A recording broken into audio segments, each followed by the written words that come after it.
घर परिवार को स्वर्ग के जैसा कैसे बनाएं?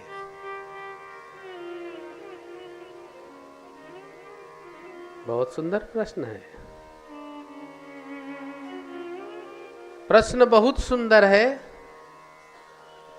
इसमें कमी क्या है? कमी है कि स्वर्ग के जैसा कैसे बनाएं। वास्तविकता तो ये है कि तुम्हारा घर स्वर्ग ही है। मैं एक बार कहीं सत्संग दे रहा था। किसी सज्जन ने पूछा, महाराज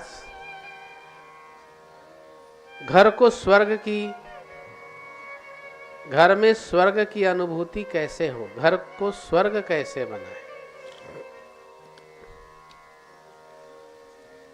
हमने उनसे पूछा कि क्यों, आपको लगता है आपका घर स्वर्ग नहीं है? बोले, घर में विवाद हो जाता है, अशांति हो जाता है। अब ध्यान से सुनिए आप लोग, बहुत सुंदर कथा हो रहा है। उन्होंने बोला घर में अशांति हो जाता है, विवाद हो जाता है, क्लेश हो जाता है, तो घर स्वर्ग जैसा कहाँ है? हमने उनको बोला कि ये तो स्वर्ग में भी होता है। होता है ना? कथा में सुने, देवासुर संग्राम, देवता लोग और असुर लोग फाइट करता है, लड़ाई करता है। उतना बड़ा लड़ाई तो घर में किसी घर में नहीं होता, वो तो मार ही देता है सीधे। बुझते बाड़ी तो उस स्वर्ग को कितने बार तो रावण ने ले लिया, कितने बार उसको कुंभकर्ण ने जीत लिया, कितने बार वृत्रासुर, हिरण्यकश्यपु, हिरण्यराक्ष, इतने बड़े सब ने स्वर्ग को ले लिया। तुम्हारे घर को तो कोई नहीं लिया, तुम्हारा घर तो तुम्हारे पास है। अर्थात तुम्हारा घर स्वर्ग से भी सुरक्षित, सुंदर है। उसमें कमी क्या है? तुम्हारा विचार। बुझते बाड़ी तो तुम्हारा विचार सुंदर नहीं है। उसके लिए तुम्हें क्या करना है? प्रातः काल उठ के रघुनाथा, मात पिता गुरु नावहि माथा। घर में स्वर्ग का सुख क्यों नहीं है? क्योंकि तुम अपने घर के बड़ों को सम्मान नहीं देते। बुझते बाड़ी तो अगर बेटा उठ करके सुबह अपने माता पिता के चरण को छुए, उनके पांव को अपने गोद में ले ले, थोड़ी देर दबा के बोले, पिताजी मुझे ये काम करना है। अच्छा चलो, ये लो, कर लो। बुझते बाड़ी तो तुरंत बोलेगा कर लो। अगर तुम्हारा अनिष्ट होगा उसमें तो बोलेगा, बेटा देखो ऐसे करने से लाभ होता है, ऐसे करने से हानि होता है, तुम विचार कर लो। लेकिन कहां करते हो तुम तो बोलते हो कि हमको आपने कुछ नहीं दिया। अपने बाप को बोलते हो, आपने मेरे लिए क्या किया? अपने माँ को बोलते हो, अपने मेरे लिए क्या किया है? बुझते बाड़ी तो माँ बाप भी सोचता है कि अभी तक तो इतना किया, तो ये इतना गुस्सा दिखा रहा है, अभी और कुछ कर देंगे तो मेरे को तो ये सीताराम कर देगा।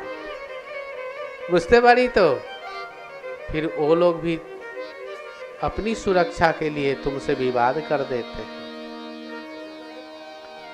तुम्हारे स्वर्ग में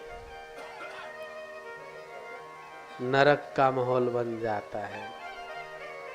पति पत्नी, भाई भाई, माता पिता एक दूसरे को देखने की चेष्टा नहीं करता। इसीलिए अगर तुम बड़े हो तो अपनी बड़प्पन को बना के रखो।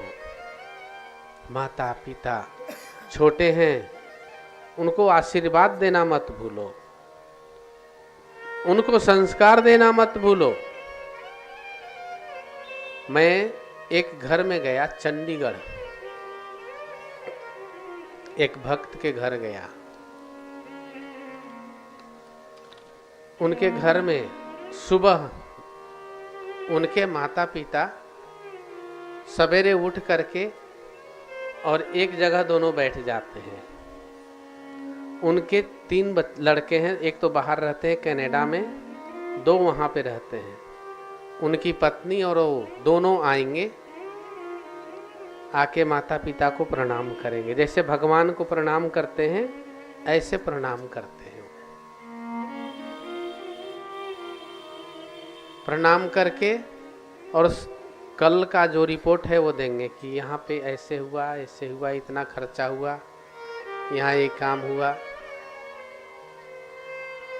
मैं उनके घर गया, रात्रि विश्राम किया। सुबह मैं उठ करके जाप कर रहा था, तो जाप कर रहे थे तो मैंने सुना, आवाज सुना। उनके पिताजी बोले, खूब कृपा है, भगवान की कृपा है, तुम लोग दोनों सुखी रहो, ऐसे करके बोले। तो मैं उठ के खड़ा होके देखने लगा, कोई महात्मा के आशीर्वाद दे रहा है इनको। मैं देखा तो वो दोनों माता पिता दोनों हाथ उठा के आशीर्वाद। मेरे आंखों में आंसू आ गया। हमने कहा अभी भी हमारे भारतवर्ष में संस्कार जीवित है। फिर बहुएं अंदर से उनको चाय बिस्किट सब ले आके देते हैं, वहाँ खाते हैं। उसके बाद उनके घर के बहू और बेटे जाकर के डाइनिंग टेबल पे वो खाते हैं। बुझते बाड़ी? तो कोई भी आवाज उनके घर में नहीं है। छोटे छोटे नाती, छोटे छोटे नातनी उठते हैं, पहले दादा दादी को प्रणाम करेंगे, फिर मम्मी पापा को प्रणाम करेंगे। बुझते बाड़ी? तो फिर मैं बैठा था, वो आके मेरे को प्रणाम किए। तो मुझे लगा तो ये तो साधु के घर में रह रहे हैं हम। मुझे 1 रात के लिए रुकना था, मैं वहां 2 रात रुका। बुझते बाड़ी? तो इतना अच्छा लगा मुझे। तो घर स्वर्ग है, स्वर्ग से भी उत्तम है तुम्हारा घर। कष्ट है कि तुम्हारा विचार स्वर्ग जैसा नहीं है। किसके जैसा है? स्वार्थ के जैसा है। और स्वार्थ के कारण तुम्हारा सुंदर स्वर्ग थोड़ा सा डिस्टर्ब हो गया है। ज्यादा नहीं हुआ है, थोड़ा हुआ है। अगर चाहो तो तुम ठीक कर सकते हो। कैसे ठीक करोगे? प्रथम या तो क्षमा करके ठीक कर सकते हो, या तो क्षमा मांग के ठीक कर सकते हो। 2, क्षमा मांगना किससे है? जिससे तुम्हें कष्ट है। क्षमा करना किसको है? जो तुम्हें कष्ट दे रहा है। सारा काम सिद्ध हो जाएगा, सही हो जाएगा।